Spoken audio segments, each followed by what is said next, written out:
জীবনে যত রকমের ঝড় তুফান আসুক, অস্থির হওয়া যাবে না, অধৈর্য হওয়া যাবে না। করণীয় কি? যা হওয়ার হোক, যেমন হওয়ার হোক, আমার একজন মালিক আছে।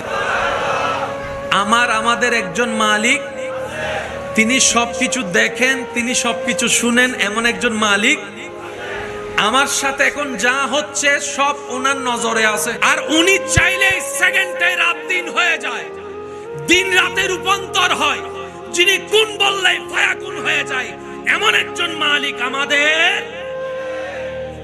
এরকম একজন মালিক থাকতে আমাদের টেনশন করার কোনো দরকার। আমাদের কাজ হচ্ছে যে ওনার হুকুমের অপেক্ষা করা। ওনার হুকুমের, সবাই বলেন না, ওনার হুকুমের। উনি যাই দিবেন সেটাই খুশি মনে আমরা আপন করে নিব। অধৈর্য, অস্থির হব না। চিৎকার দিয়ে বলেন ইনশাআল্লাহ। আরো জোরে বলেন ইনশাআল্লাহ। মনে রাখবেন, ধৈর্য এমন একটা নিয়ামত যেটার ফল আসবেই।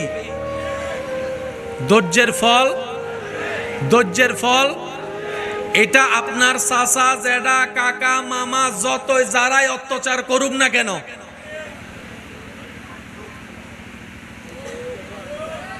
কথা বলেন না, শুধু তাকায় থাকবেন রবের রহমতের দিকে।